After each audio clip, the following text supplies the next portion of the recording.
My name is Alphonsine Nima. I'm a student in the Bachelor of Arts in College for America at Southern New Hampshire University, and I'm conducting this interview as a part of my academic work. With this content, I will record this interview and use the information in the interview video I'm working on for contributing to the society project. The interview will be used to create street interview video and submit it to College for America so that my project can be evaluated. This recording will be used solely for this purpose. The interview information will be temporarily stored in College for America online evaluation system to which only the evaluator and the College for America staff will have access. Do you have any questions? Do you give your consent to be interviewed and recorded? I self-permanently give my informed consent for the interview, recorded and use of the student academic work. Okay, so thank you so much. I have some few questions. Feel free to answer them, and whenever you feel that you don't have any question, feel free to say yes. So starting to the first question, what are three branches of the government? I don't know. So what does each branch mean? I don't know. Democrats and Republican are the major parties. Can you name the third party? So what is the basic process by which a bill becomes a law? I don't know. Yeah, thank you. Thank you. Okay, yeah, my name is Alphonsine Nima. I'm a student in the Bachelor of Arts with College for America at Southern New Hampshire University, and I'm conducting this interview as a part of my academic work. With your consent, I will record this interview and use the information in a street interview video I'm conducting for contributing to the society project. The interview will be used to create a street interview video and submit it to College for America so that my project can be evaluated. This recording will be used solely for this purpose. The interview information will be temporarily stored in the College for America online evaluation system to which only the evaluator and the College for America staff. Do you have any questions? Do you give your consent to be interviewed and recorded? Jean Didier Nyamugabo give my informed consent to participate in this interview to be recorded and used of the student academic program. Okay, thank you so much. I have some few questions. Feel free to answer them, and whenever I feel that I don't have the answer, you can say that I don't know. So the first question is this: what are three branches of the government? I don't know. So what does each branch mean? Yeah, Democracy and Republican are the major parts. Can you name the third part? I don't know. What is the basic process by which a bill becomes a law? Yeah, thank you. Hello everyone, my name is Alphonsine Nima. I'm a student at Southern New Hampshire University via Kepler program. So at this time, I'm working on a project called Government and You, and I was required to record two street interview video by asking the interview different questions related to US government. Starting to the first question state that what are three branches of government. So my interviews were not able to respond to this question, but based on the online research that I conducted, I have seen that those branches are legislative, executive, as well as judicial. So in legislative, it includes Congress, the Senate, and as well as the House of Representatives, while in executive it involves president, vice president, as well as cabinet. And again, on the side of judicial, it includes Supreme Court and other courts. So here there is an image that shows it well. Moving to the second question, state that what does each branch do? So the interview were not able to answer this question. So but I have seen that all branches, all these three branches working hand in hand with the same purpose as well as same goals. So with this, the legislative branch makes law, while the executive carry out or enforce the laws, and again judicial deals with evaluating as well as applying those laws. So on the side of balance and check, power is separated as well as shared. This means that each branch can check other branches' actions or balance the actions of other branches with their own actions.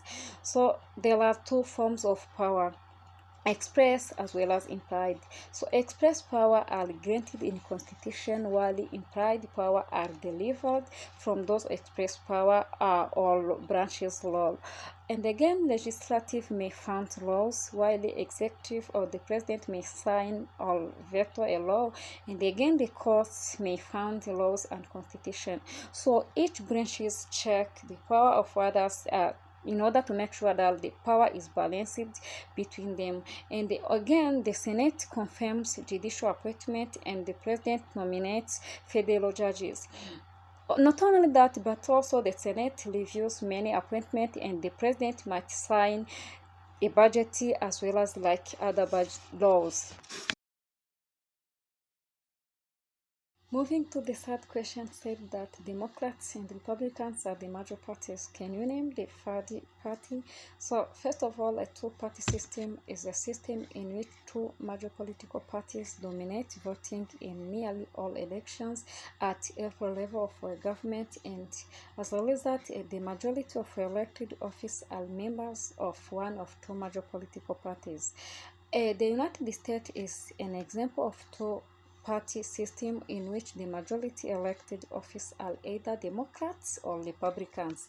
Starting to Republicans Party is one of two major political parties in the United States, along with Democratic Party. So this party, founded in Northern State in 1854 by anti-slavery, modernized and ex-free soldiers, and the Republican Party quickly became a principal opposition to the dominant Southern Democratic Party. It dominated the politics national for most of period of 1850-60 up to 1932. So the main cause was opposition of the Kansas Nebraska Act, which upheld the Missouri Compromise, by which slavery was kept out of Kansas. So the Northern Republicans saw the expansion of slavery as a great evil. With this, the last 18 presidents have been Republicans, and most recent, George W. Bush and Abraham Lincoln was the first Republican president. Moving to Democratic Party is one of two major political parties in the United States, along with Republican Party. Since 1930, essentially, the party has promoted a social liberty, social democratic, and progressive platform, and it is congressional cause, and it composed by progressive, liberal, Catholic, and left liberals, and it is one of the oldest political parties in the world.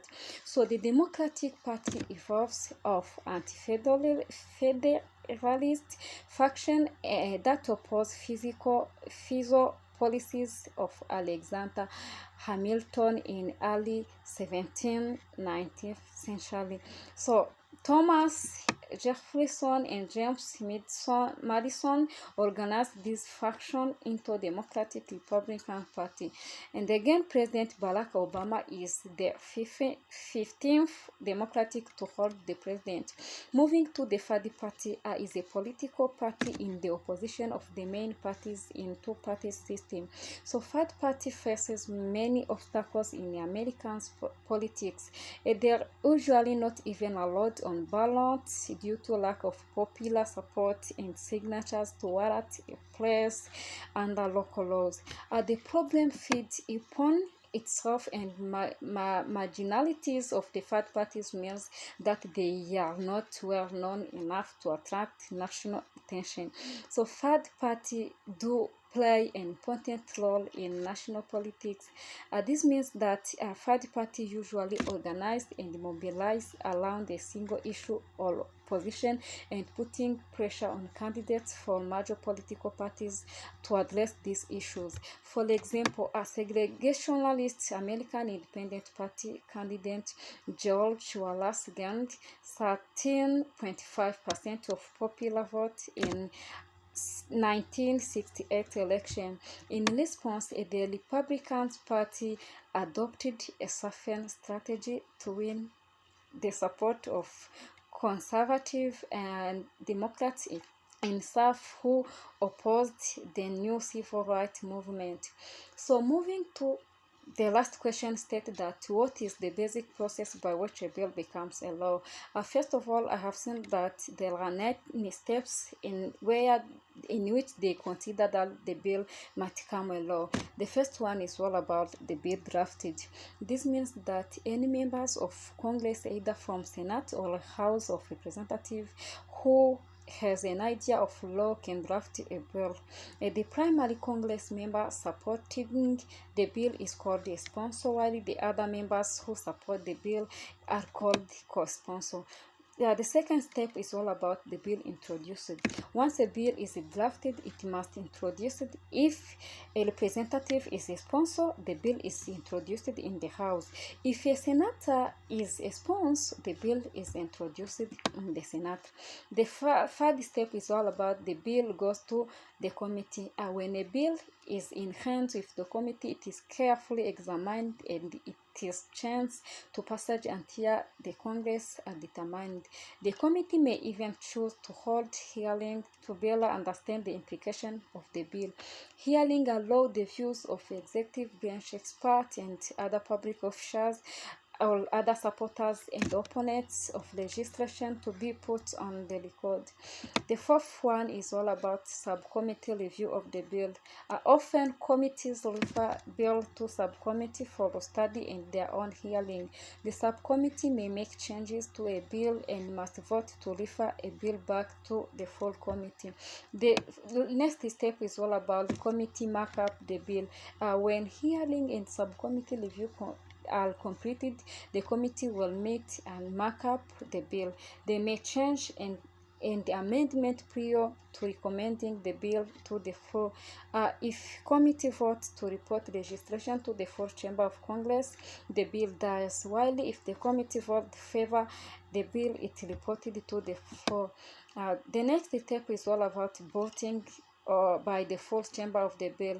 Once a bill reaches to the floor, there is additional debate and members of the full chamber vote to approve any amendment, and the bill is then passed or defeated by members of voting.